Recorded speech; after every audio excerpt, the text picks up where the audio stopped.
very warmly to this seminar. It's an incredibly topical issue, as I think all of you understand. Um, uh, the format will be straightforward. Marc-André will speak. He has slides that you will see on the screen. And once he's finished, while he's talking, you can put in questions through the Q&A feature, and he will look at and answer those questions at the end of his presentation. So do feel free to pose your questions at any point, but understand that he will deal with them after he's finished the presentation.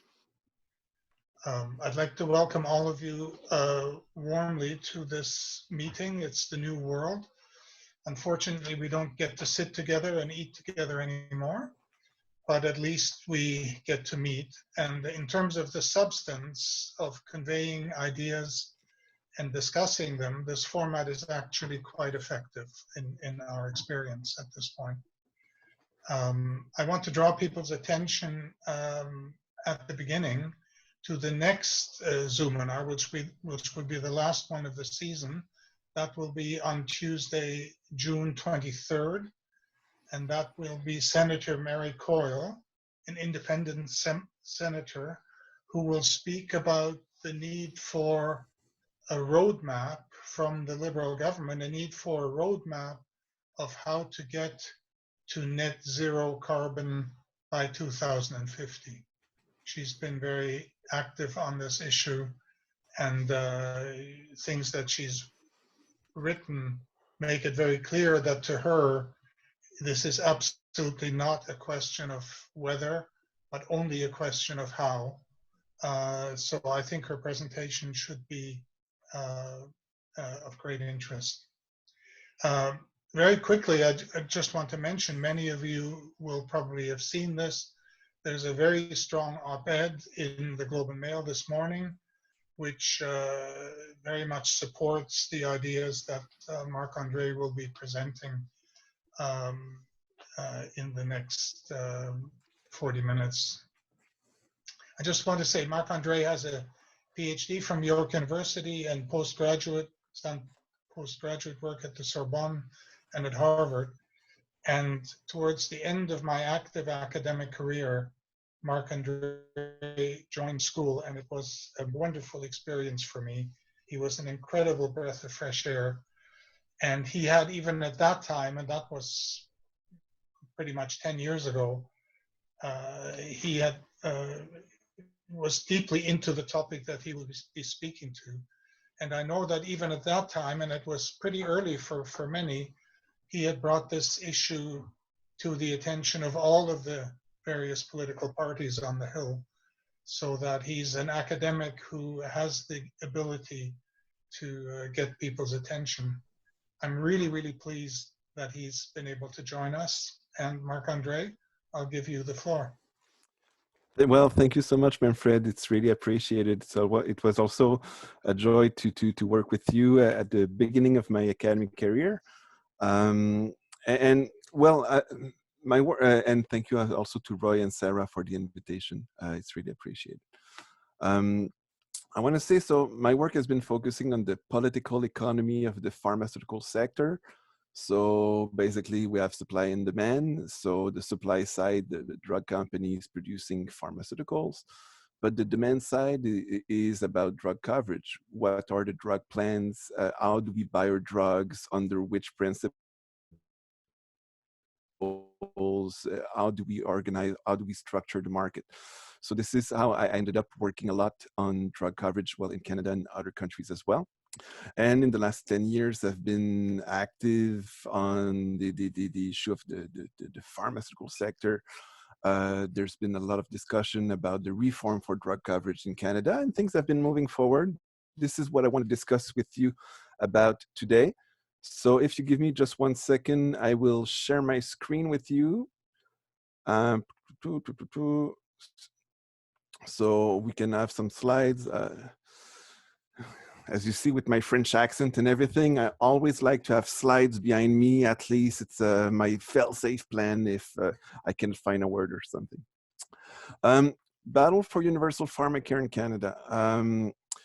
Keep in mind that Canada is the only country in the world where we offer universal Medicare without covering prescription drugs, as if prescription drugs were not an essential healthcare service. So in Canada, when it comes to access to drugs, the whole system is still organized in terms of privileges offered by employers to employees. And there might be some good side about this, there might be some bad sides about this, but basically Canada is different. And when we try to measure the performance of Canada, basically we're not doing very well. So what I want to discuss with you today, drug coverage in Canada. I will basically using some indicator show how inefficient it is, inequitable and unsustainable, in fact. And then looking at a bit of an update on recent debates on pharmacare reforms in Canada, especially in the last 2 years. A lot of things have happened. And I want to take maybe the last 2 to 5 minutes to discuss drug coverage in the context of COVID-19. So in the current pandemics, what is happening with drug coverage? What are the new issues and challenges that are emerging? Before I continue, Manfred, I have a question for you. Is the sound good and everything? Yeah, it's fine. There was one very brief glitch, but carry on. It's very good, and the slides are clear. Fantastic. And as you see, I bought these very silly headphones, but at least for the sound, it works well. So this is great. So what has been my working argument in the last years, basically, when discussing drug coverage in Canada, is that the problem with drug coverage in Canada is that it is a patchwork. Keep in mind, we have over 100 public drug plans that exist in Canada. We have over than 100,000 private drug plans, each with different set of drugs that are covered, deductibles, co-pays, etc., and not all looking at the same objectives, basically. A private drug plan, it's about making employees happy during collective bargaining. It's not about maximizing the health of the population. So the problem is that it is a patchwork. It is an inequitable, inefficient, unsustainable patchwork with no coherence or purpose. There's no single objective to this. And some people think we can solve the problem by adding more patches. But for me, the core of the problem is that it remains a patchwork. So drug coverage in Canada. Keep in mind the federal government, it's like 2% of expenditures right now. So covering First Nations, the RCMP, military and veterans. The provincial governments mostly cover the non-working population. So this is 42% of expenditures, mostly covering seniors, people on social assistance.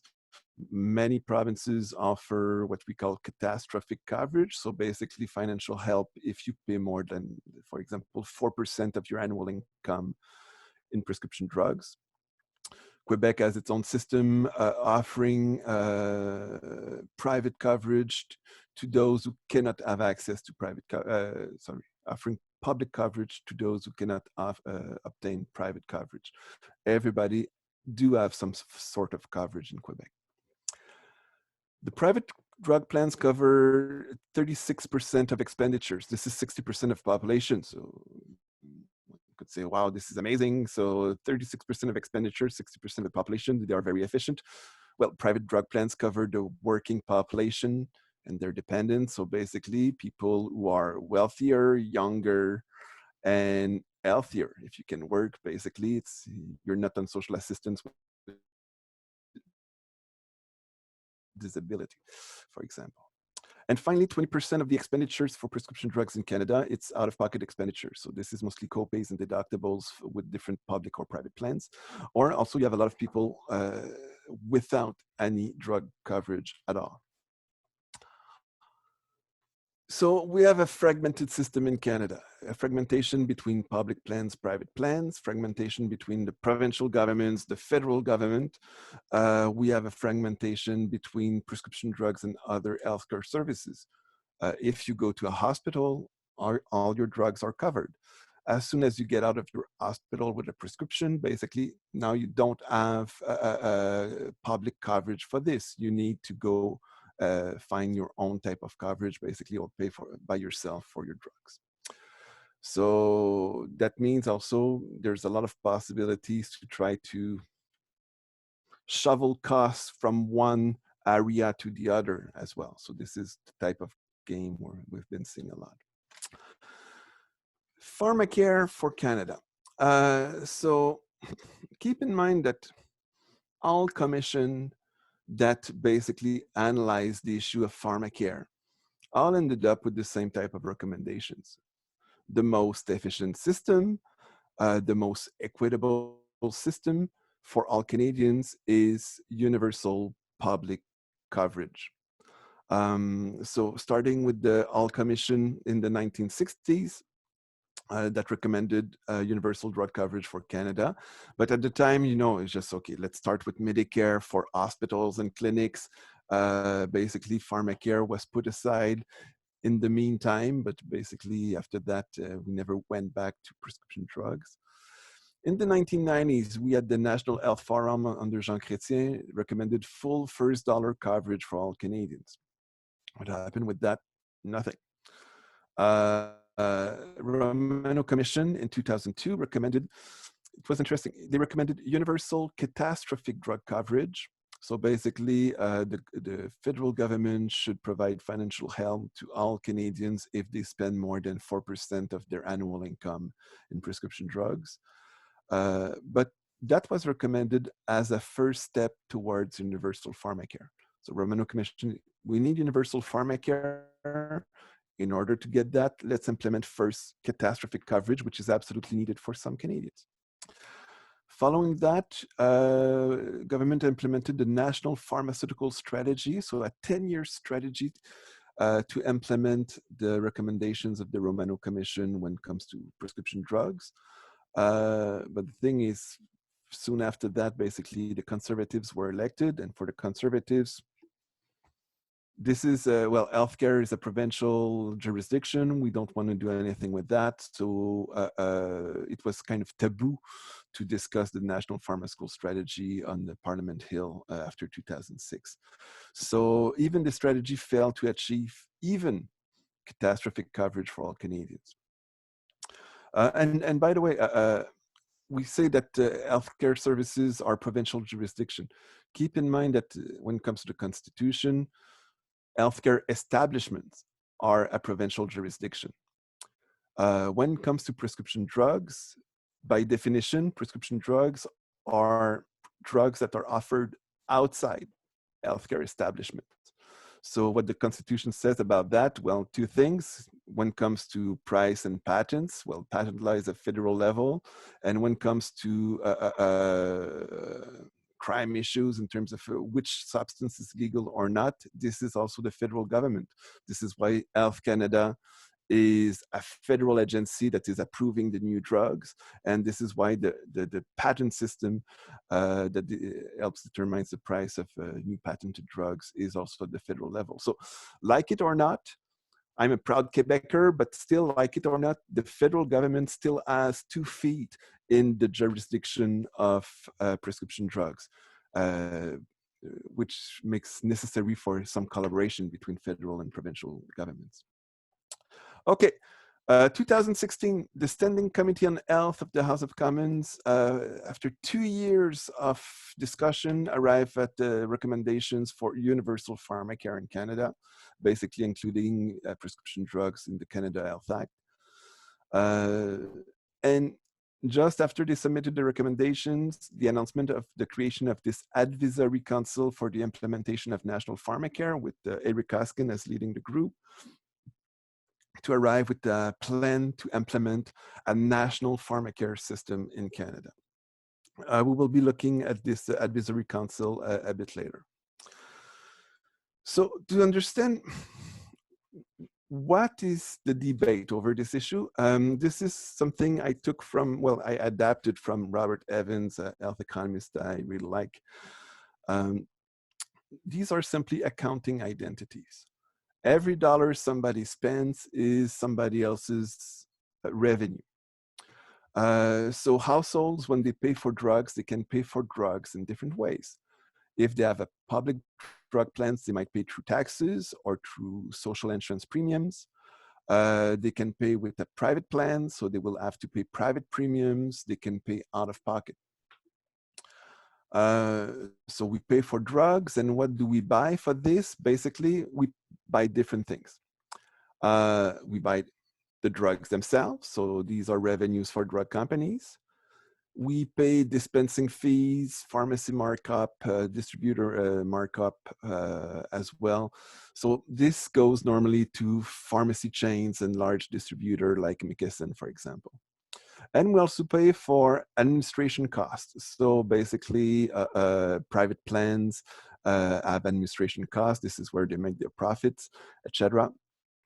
Private plans, basically, administration cost is 10 times higher than public plans.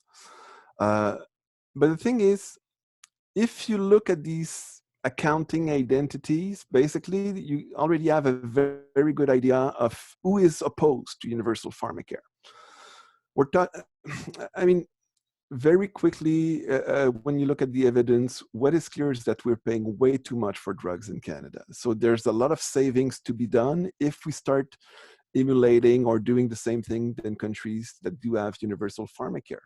Which are the countries that do have a universal pharmacare? Well, all OECD countries except Mexico and United States and Canada. All the others, they do have some form of universal drug coverage, be it through a social insurance or finance through taxation, etc. So the thing is, you have drug companies, insurance companies, pharmacy chains. They see the potential savings as potential loss of revenues. This is as simple as that. And when you look at all the campaigns being organized right now opposing universal pharmacare, well, behind this, you always find these groups. So pharmacy chains, drug companies, and insurance companies. Now, there's also patients. But when we talk about patients, we need to be very careful. Patients, the voice of patients is through patient groups, and institutionalized as patient groups. This voice of patients, the thing is, depends on which patient group we're talking about. And all patient groups financed by, well, not all, almost all patient groups financed by drug companies are opposed to universal pharmacare as well. And almost all patient groups not receiving any funding from drug companies are all in favor of universal pharmacare. So in terms of understanding the stakeholders, I think that's the best way to understand who is resisting to this call for change in terms of drug coverage. Now, let's have a look in terms of how we perform in Canada with a system based on private coverage for working Canadians.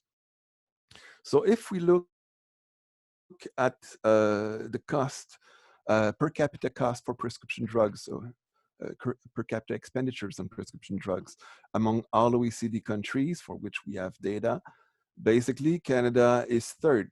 The two first countries, United States, model of waste and inefficiency here. Well, United States and Switzerland, these are the two countries where you have the greatest concentration of drug companies. So sometimes Germany is a little bit more than Canada, but basically we're always among the most expensive countries in terms of how much we pay for prescription drugs. We need to break down a little bit Canada between Quebec and the rest of Canada.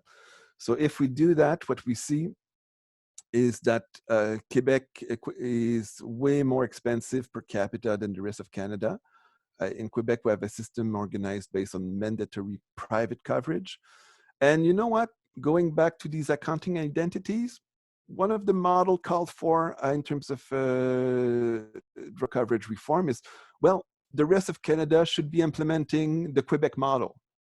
And this is no surprise, basically. This is more expensive. So if you spend more, that means more revenues for other people. So keep in mind that in Canada, we spend 50% more than the OECD median when in terms of per capita cost. In Quebec, we pay in fact 66% more as compared to the OECD median.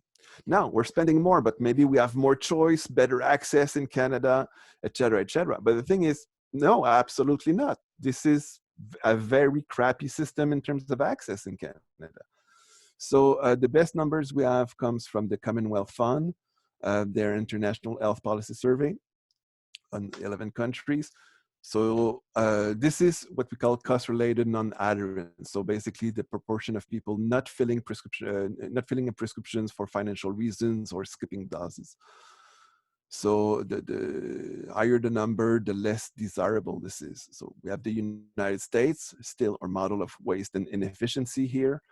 Canada is second. So we pay way more than other OECD countries, but in terms of access, we're doing very bad. And we can still break this down looking at Quebec, because everybody in Quebec has some coverage, so they will have better access. Yes, we do. Oh, this is, sorry, the names are in French, sorry about this.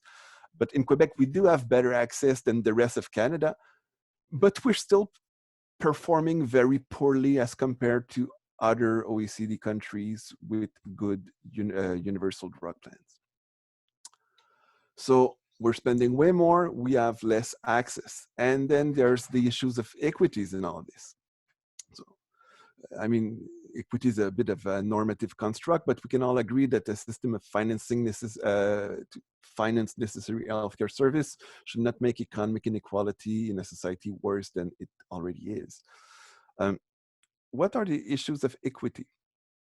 First, if you have a system based on private drug plans, basically, let's go back to some sociology of insurance here. So insurance is about pooling risks. So if you organize this through private plans, basically you start pooling risks from one workplace to the other. So it means if in your workplace you're wealthier and healthier than elsewhere, basically your premiums will be less expensive, so you will pay less.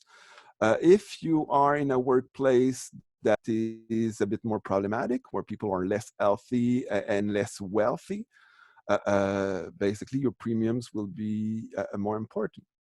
So statistically, if you compare premiums of university professor, which are much lower than for taxi drivers, and this is nonsense. There's no reason why a university professor should be paying less for their premiums than taxi drivers. In terms of equity, we do not have similar access to drugs. So depending on where you work, your access will be different. And keep in mind, through your workplace, when you negotiate access to drugs, basically the list of drugs that will be reimbursed is based on making employees happy. It's not based about maximizing the health outcomes of the employees. So I've been receiving this comment recently from a friend in BC saying, oh, wow, my employer is covering Viagra, but is not covering HPV vaccine. Yeah, because health outcomes is not important. It's about making employee happy. And if you only have men negotiating at the table, basically you end up with this type of result. In terms of equities, something a bit problematic, I'll try to go fast on this, the regressive tax subsidies. The incentives the authorities are providing for employers to provide private drug coverage is tax subsidy. So basically, we're not taxing the benefits you receive in terms of healthcare. So drug benefits are not taxed. It's not considered to be an income. So you don't pay income tax over this.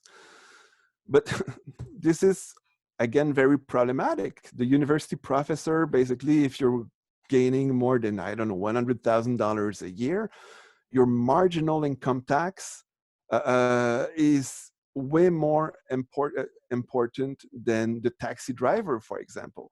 So the more your marginal income tax ratio is important, the more subsidy you receive.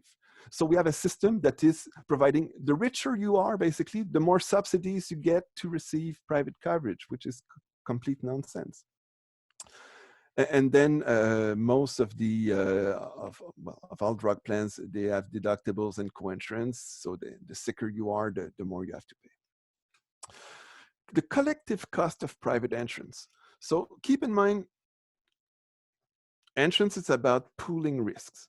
So we have the healthier, wealthier population, which is working. And these are the only ones that can access private entrance. So there is this type of institutional skimming. The good risk goes to private plans. Now, private plans are known to be, well, inefficient, to be polite, but very wasteful, based on Express Script Canada, basically, the amount of waste. So what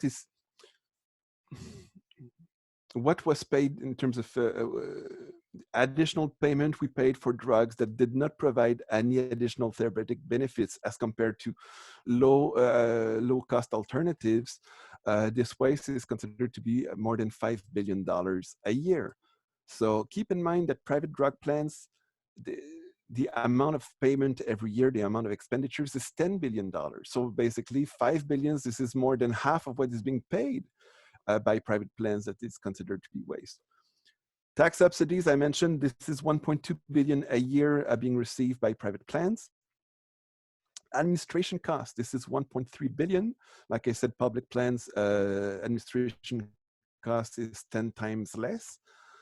And keep in mind that when it comes to private entrance, 3 billion, so 30% of private plans, this is for the private coverage of public employees.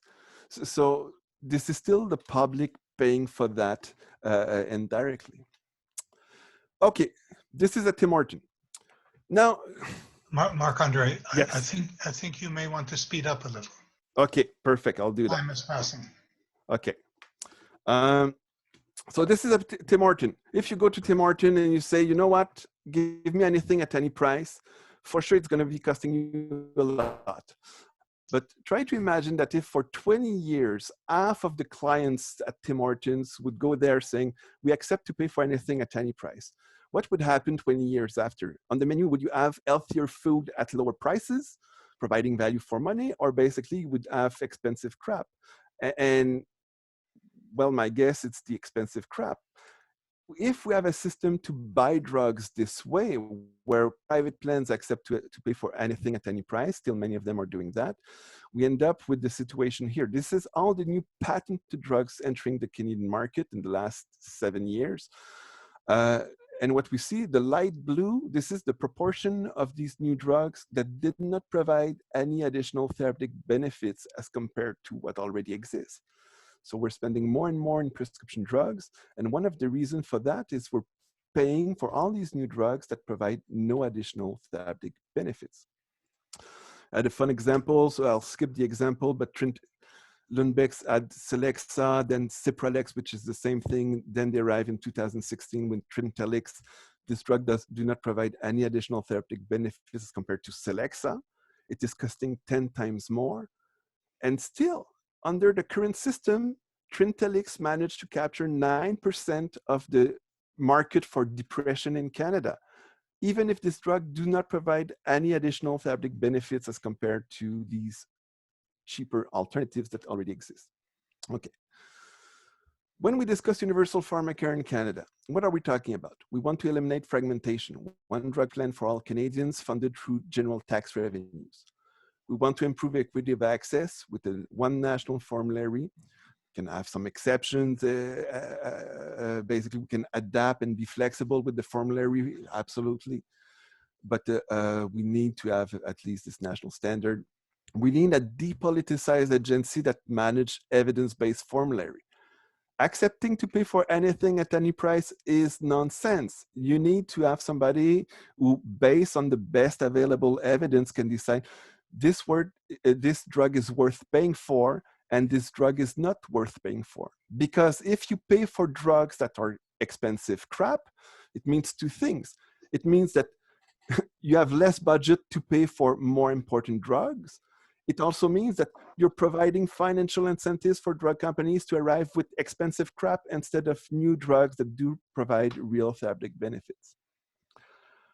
We need this clear mandate to maximize therapeutic value for money through the systematic use of health technology assessment. for that, you need a systematic recourse to build purchasing capacity to contain costs. You must eliminate copays and deductibles based on official price. I'll get back to this. And you also need a system to monitor prescribing habits to promote a more rational use of medicine. I mean, there's a lot of framing of the issue of universal pharmacare in terms of a lot of people do not have access to the drug they need, and that's absolutely true. So there is under treatment of some people, but so under prescription for some people. But you also have overprescription, a lot of overprescription in Canada. You have misprescription as well. And we do not have any institutional capacity to do anything about that. And the best tool you can use for that is to have a national drug plan and to try to manage the national formulary to the best available evidence. Okay, so after 2 years, the House of Commons, the Standing Committee on Health arrived with these recommendations in 2018 for universal drug coverage in Canada. So now I want to discuss what has been happening in the last 2 years. So just following that, the announcement that the creation of this new advisory council for implementation of national pharmacare with Eric Hoskins, and we got all very excited. Eric Hoskins is known to be a champion for universal pharmacare, so things were going in the right direction. So just before the next elections, they will arrive with a set of recommendations. They will go to, maybe the Liberals will go in the election with this promise, basically. The day after, Bill Morneau arrived saying, oh, well, be careful. A new national pharmacare program will be fiscally responsible and designed to fill in gaps, not provide prescription drugs for Canadians already covered by existing plans. And that was nonsense. It's just, you're setting up an advisory council to arrive with recommendations of what needs to be done. And the day after you say, okay, these are the conclusions they should be arriving at. And I can tell you that because I'm Bill Morneau, so part of Morneau Chapelle, the largest benefits consulting company in Canada. So because of my conflicts of interest with that, I can tell you what should be, no, this is not acceptable.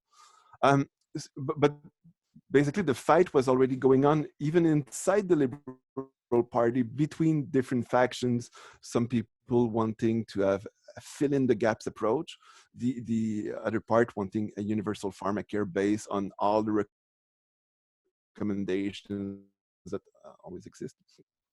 The fill in the gaps approach. Another way to put this is catastrophic coverage. So catastrophic coverage, basically, if somebody pays more than 4% or 3% of his annual income in prescription drugs, then you receive financial help from the state. But nothing is being done in terms of promoting the tools for more rational uses of medicine, etc. Catastrophic coverage is a fantastic tool for private plans. So an entrance system, it's about pooling risks. Now, private entrance is always organized where you try to cover the good risks and get rid of the bad risks. So this risk aversion is central to the way private entrance is working. And what happened in the last 10 years, more or less, you have all these new, very expensive drugs coming on the market, these very niche drugs for rare disease. And then all of us, so keep in mind, the premiums are pooled among all employees. So you have 100 employees, for example. So you pool the premiums among the 100 employees. If one of your employees, his daughter has this very rare disease, requires this treatment, which is, I don't know, $300,000 a year, now you need to pool, so the premiums will be calculated based on how much is being spent by this workplace. So it means that the year after, you need to increase the premiums for all employees by $3,000. This is nonsense. For an employer, it is way more interesting to just get rid of the employee. So with catastrophic coverage, the idea is that, well, if an employee is paying more than 4% of his annual income, then this is the state that will be paying for the rest. So fantastic. The employer will be paying only for the first 4% of the annual income, and then you simply dump the bad risks on the public plan. So, I mean, it is the role of the public plan to pay for bad risks, but the thing is, then you organize a public plan not to maximize health outcomes for the population, but basically to serve the commercial interests of private plans. What is the role of a private insurance plan if it's not ensuring the risk? This is absolute nonsense. I mean, insurance is about insuring people. And well, let's ensure people that are the low risk people or the non-risk people, and all the risk will dump that in another system. This is not insurance, this is corporate welfare. So, one thing very quickly, provinces also like a lot catastrophic drug coverage because that means huge deductibles. So the deductibles being the first 4% of the annual income. There's a lot of confidential rebates being negotiated by provinces. So if an employee pays for a drug, so Repeta, for example, in BC, they have, it is estimated that the rebate is 90% for this drug. The drug costs $600 a month. So every time somebody buys this drug at $600 a month under its deductible, 90% of that is paid back to the province. So the provinces, basically, this is a way to indirectly tax the sick people and not have to pay anything on this. So catastrophic coverage is also kind of interesting for many provinces, which is something problematic. So it's a bit of a block. Manfred, I know I'm taking maybe another 3 minutes and then we'll go to questions. So the recommendations of the advisory council. So first, put in place a system for a basket of essential drugs starting in 2022, then slowly expand the basket until 2027 in order to have a comprehensive drug coverage for all drugs. We should have in place a drug agency in order to do the depoliticized work in terms of managing the national formulary. So have a national formulary, also a drug a strategy for rare diseases. It's based on the principles of the Canada Health Act.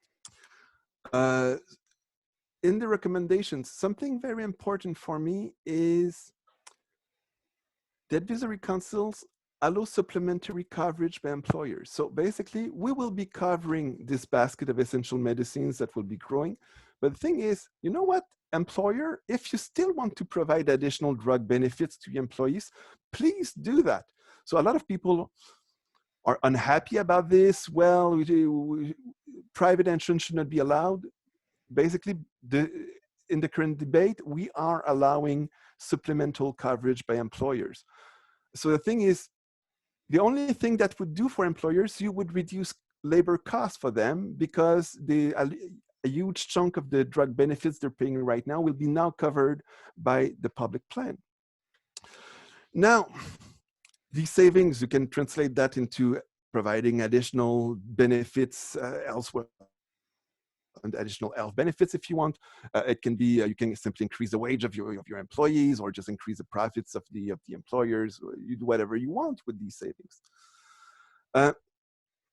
Now, in the current debate, stakeholders, so drug companies, insurance companies, pharmacy chains, they are convinced that employers would have no interest in offering supplemental benefits if we have a good public drug plan that exists. So the thing is, well, then maybe you should be making the case to employers, explaining to them why they should be covering the drugs that are not covered by the public plan. But this is not a case that is feasible because this is just waste most of the time. Because they are unable to make this case, their position is to fight against universal public coverage in order to force employers to continue to fully provide wasteful drug benefits.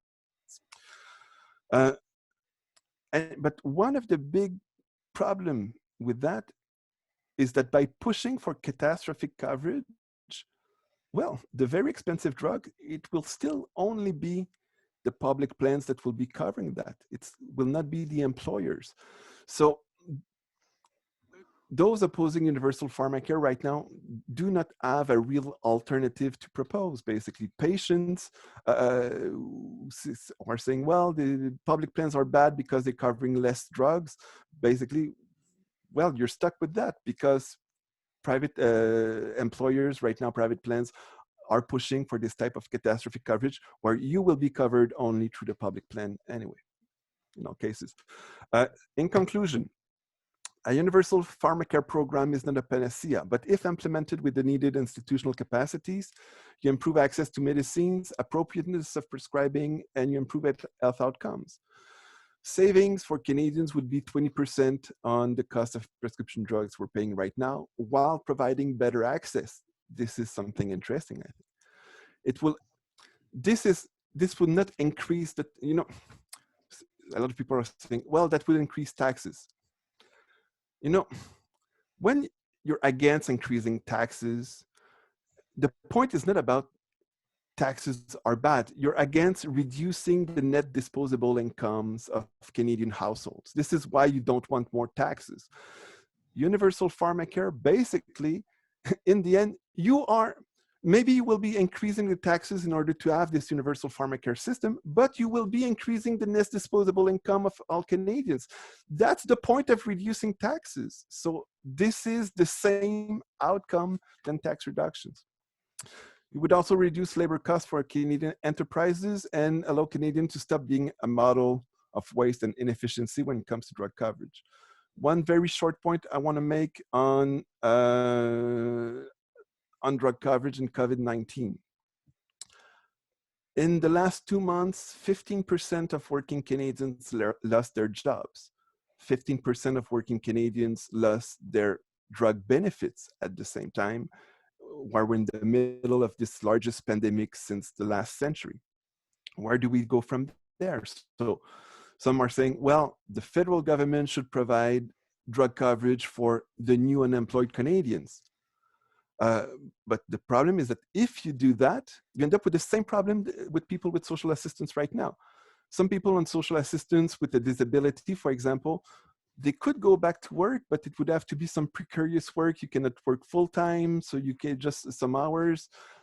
But the thing is, as soon as you go back to work, you will lose the drug benefits provided by the province. So you have this huge incentives to stay out of work. We might end up creating the same situation if we start massively providing drug coverage only for the unemployed. Basically, we're stopping them from going back to work. Versus providing public drug coverage for all Canadians. This is the first step of the Hoskins report. And now you would have this public health benefit not organized as a barrier to work. In fact, it would be organized as a way to facilitate labor mobility, to make sure people can go to the job that is the best for them, not being stuck with a job where they take it or not because of the drug benefits they can get or cannot get. So, Manfred, I suggest I stop here and I will just take question from here. But overall, this is a bit the landscape of what has been happening with universal pharmacare. Maybe one last point, there's still massive mobilization. So healthcare workers, academics, we had this petition of 1,300 healthcare professionals and academics working on health policy that signed this petition in favor of the Hoskins report. This was huge. You have NGOs, unions, patients mobilizing as well for universal pharmacare. In fact, any decision maker that took the time to look at evidence. Employers are supporting universal pharmacare, but at the same time, their institutional voice is kind of captured by some, I mean, both drug companies and insurance companies and benefits consulting companies are very important in Conference Board or Canadian Chamber of Commerce. And basically, they're kind of hijacking the voice of employers who are demanding to, this is nonsense for them. This is unsustainable to try to provide the current type of private coverage. So things are moving forward. This is interesting fight. So thank you so much. Thank you very much, Marc-André. Now listen, rather than you reading the questions, because some of them are a bit lengthy, let me just summarize them for you. So the first question relates to something that you were just speaking to, saying that currently the emergency benefits, some of the emergency benefits are in fact partially covering people who would have lost their health insurance by virtue of becoming unemployed. And the questioner is wondering whether you believe that once the emergency benefits are gone, uh, are there any mechanisms that might continue to protect them, or are they just literally going to end up with no job and no drug coverage? And so the answer is I don't know. There's a lot of uncertainty. For me, what is important in terms of building a good social safety net based on universality. So basically, you have this certainty. At least you will have access to the things you need, to the healthcare services you need. So that's the whole point in terms of the discussion. Should we have basically just provide, maybe we could have a federal program to help people who lost their job, do not get the PCU anymore, but still get some drug benefit. Yes, but you're still creating these barriers in terms of going back to work. Versus providing this good social safety net would improve labor mobility, not only for people who just lost their job, but for people in social assistance as well right now. I just want to say on this, a colleague, Munir Sheikh, was commissaire for the social assistance reform in Ontario, and basically toured all of Ontario meeting with people in social assistance. And he was shocked to see that the argument that was coming back all the time, a lot of people on social assistance say, we stay on social assistance because we're afraid to lose the drug benefits. Because as soon as we go back to work, we lose the benefits. And if we go back to work, it will be precarious work. It will not come with these large benefits that more privileged workers can receive. So in the end, this obstacle to labor mobility is the same one we find right now with what we're creating in terms of these new programs if we don't embrace universality. There was another question. The person who posed it is no longer with us, but it was simply asking, do you see a way, or are you hopeful that the current crisis could provide extra leverage to those like you seeking to move towards universal pharmacare? I think that this point on labor mobility is important, but the thing is,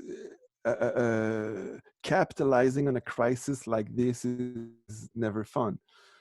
This is something we should have had in place a long time ago, which would have made this crisis much easier to deal with. Now, there's so many things that needs to be done, and we don't have the proper tools for this. So yes, that gives us a bit of a push in order, we should have this tool, maybe this tool should be ready for next time. But this is something that should have been done 50 years ago, but at least since the recommendations of the Advisory Council report. The thing is, this was a promise from the Liberals in the last election, but the funding did not follow. So there's nothing happening with this. I think that there is a fantastic case to be made that we need to accelerate at least the first step of the implementation, at least a basket of essential medicines for all Canadians. This is not expensive. This is easy to do. Let's do that right now. So that will not cover all the needs for all Canadians at 100%, but that will cover, let's say, 99% of the need of 99% of Canadians, at least for now, and we'll try to deal with the others in a different way. But let's build from an efficient system instead of preserving this inefficient system that we have right now. Marc-André, connecting to that, is there a group or a civil society organization that people might look at or even join that is particularly focused on promoting this issue that you could mention to people? Well, yes, in terms of NGOs, so the Canadian Health Coalition has been super active on this for a long time. The Canadian Federation of Nurses Unions as well has been doing a fantastic work on this. Okay. And this is, and Canadian Labour Congress, QP as well, has been very active on the Universal Pharmacare file. And this is interesting because for unions, it took a while to convert some unions to this idea of universal pharmacare, because drug benefits was part of the identity in unionized Sure. setting, basically. See, the Canadian Labour Congress is doing this huge national campaign, a bit like they did with pension plans before. In Quebec, the FTQ has been super active on this, the Union des Consommateurs as well. So these are, for me, the main groups that has been working on this. So Canadian Health Coalition and Canadian Nurses Association and the CLC, for those who are interested in following this further. Marc-André, a couple of questions that are closely linked. What coming from co-opted patient groups, and a link to that, if you could point to one thing that is hamstringing national pharmacare, what would it be? Sorry, I did not understand the link between patient groups and the hamstringing. So what was the point about patient groups? Sorry, what can patients do to combat the disinformation coming from co-opted patient groups? And what would you think of as the main obstacle to national pharmacare? So for me, something very important, because when we're talking about patients, there's the institutionalization of the voice of patients. And right now, what is drug companies has been very active in terms of, and I mean, patient groups receiving corporate funding are still good people wanting to do the right things. So let's be clear about this. But at the same time, there's this political economy of influence to try to push them in one direction and embrace some narratives. This is very important to institutionalize alternative patient voices as well. And I must say right now, these alternative voices, even formally with institutions like the Canadian Agency for Drugs and Technologies of Health, or even with Health Canada, we're looking around for this type of voice, because sick and tired to always talk to the same representatives of all patients that are massively funded by drug companies and saying the same thing in terms of, well, we should be covering anything at any price. This is nonsense. Everybody knows that. But so finding a way to institutionalize these voices would be absolutely central. You do have some group that do exist. I would say be very careful not to engage, not to start joining patient groups that receive corporate funding. This is just toxic, basically. This corporate funding over time creates this implicit collaboration and basically the merger of narratives. And this is important. This is part of the business model of drug companies right now. The business model is focused right now on very niche drugs, specialty drugs, drugs for rare disease. And the thing is, you need to have the voice of patients defending your drugs against the evil government who would like to stop reimbursing that. So you see right now with COVID-19, so you have this new drug remdesivir by Gilead Science, so mobilizing people. We want to have remdesivir. We had the same thing with hydroxychloroquine. You create hype on this issue.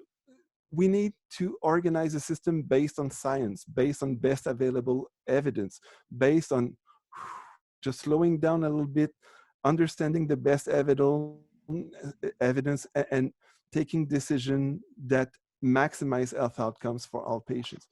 One important thing as well when it comes to patient groups, one of the big issues is, we're scared that public plans might not be as generous as private plans to reimburse a new drug that is very expensive. Public plans as a set of tools that is super important. For example, what we call outcomes-based risk-sharing agreements. So basically, if there's this new drugs coming in the market, there's still uncertainty. We don't know exactly the therapeutic benefits. We don't know exactly the risks associated to the drug. You know, if you're negotiating with a drug company for your old population, you can say, you know what? Based on the level of benefits your drug will bring to our population, we will pay for the benefits we obtain. We will not pay for the number of pills that will be taken. We will be paying for the level of therapeutic benefits obtained by the whole population. These are the tools other OECD countries have. We don't have this in Canada. This is something very problematic. This is what would make it very helpful to have access faster and more securely to new drugs for all Canadians. Actually, along those lines, I have one question, Marc-André. I mean, I very clearly understand the position. We should include drugs based on therapeutic benefits.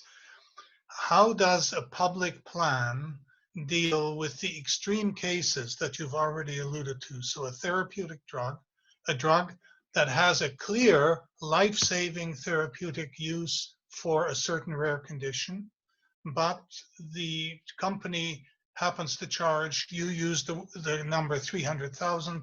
I think you know there are some cases where it's over 1 million. So here we have therapeutic benefit, here we have a child's life, it's going to cost $1 million. How do public funds deal with that kind of blackmail? And this is a very important question. And having a good drug plan is one of the tools that is necessary to deal with that. So in Canada, we have other tools. We have the Patented Medicines Price Review Board that is capping prices, but that was completely inefficient. There's a new set of guidelines that are being put in place, so the rules will change normally next July, but that might be delayed under the circumstances. But in all countries, a drug plan, so having the capacity to say, no, we refuse to pay for a drug that do not provide therapeutic benefits. Or, no, but this drug does provide therapeutic benefit. That's the problem. And so if we have a great drug that do provide, let's take one example. Hep C, so hepatitis C, so we have this new against Hep C, most of these drugs by Sovaldi. So we're talking about most of the drugs by Gilead Science, so Sovaldi, Arvoni, Epclusa, I think. So right now we have a system, we pay for any new drugs, we accept to pay for this. So it does provide benefits, so we accept. You know, a good drug plan, what they can do is, well, we have now 3 different companies that are offering this same type. So what can we do? Basically, let's have a tender between them. Let's use market competition. And so one province did that. So PI, of all places, PI decided we have 400 people with Hep C on the island. So the cost for the drug is normally $60,000 for a 9 weeks treatment against Hep C.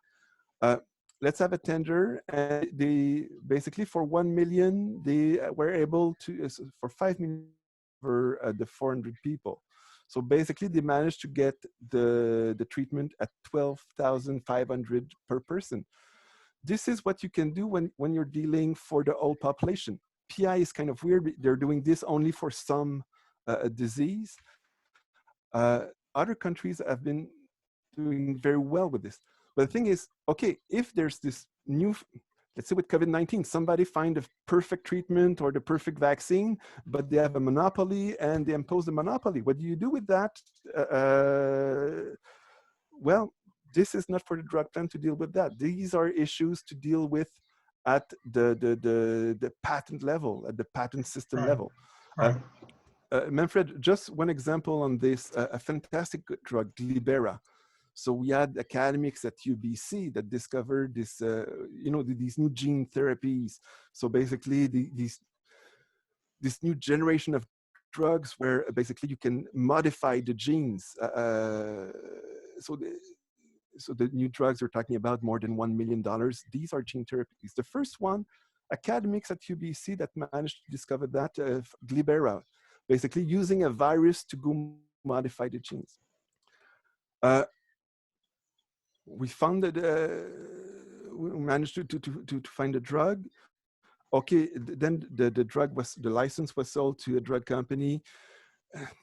I mean, it's expensive, these gene therapy, just the manufacturing is expensive, and getting this drug approved was complicated. The drug went bankrupt. Another drug company bought the drug, and okay, let's sell the drug at $1 million. At the time, this price was nonsense.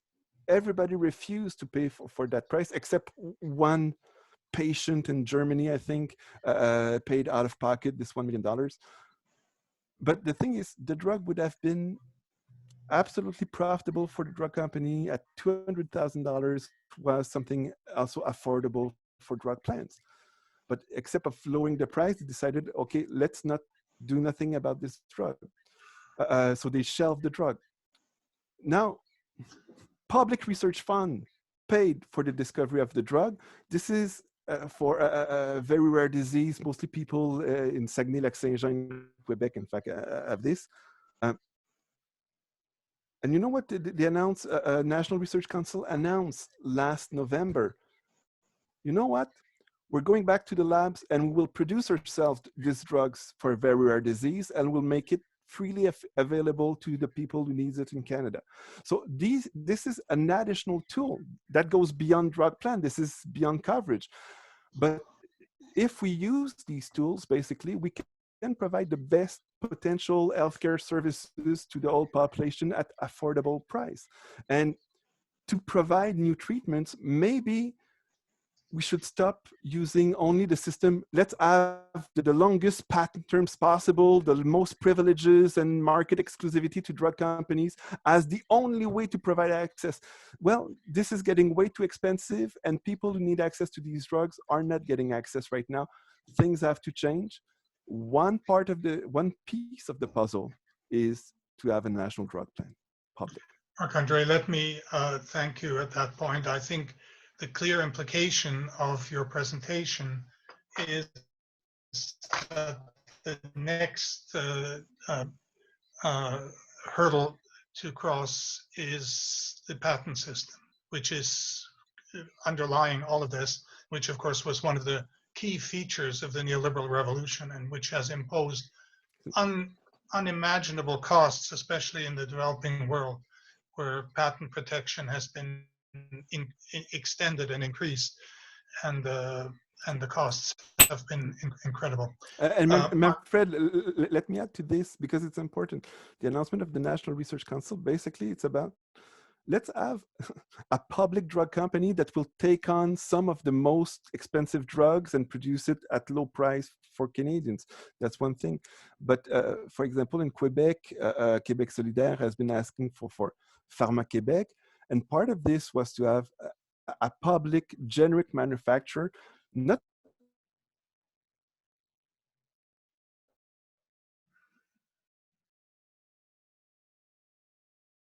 preserve as a threat capacity, just abusing of the system.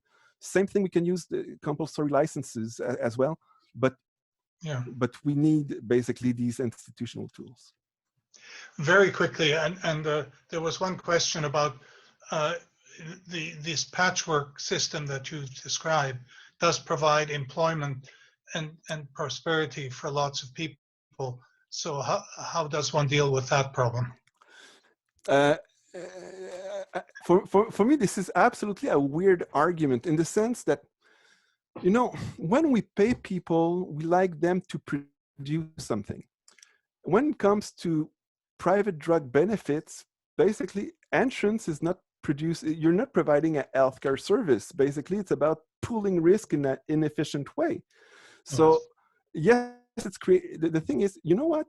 If we can have more resources to spend for healthcare services for people who are providing real service to the population, we will be creating jobs elsewhere.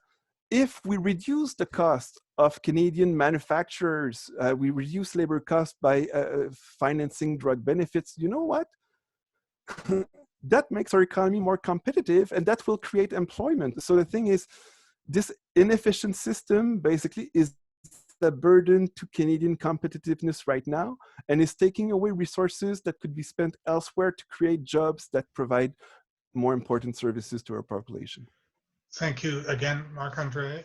It's been really stimulating. And could I just remind everyone else The next G78 webinar will be June 23rd, Senator Mary Coyle, on how to get to net zero carbon by 2050.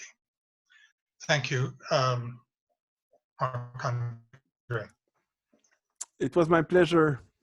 Take good care. It was wonderful to see you, by the way. Absolutely, me too, my friend.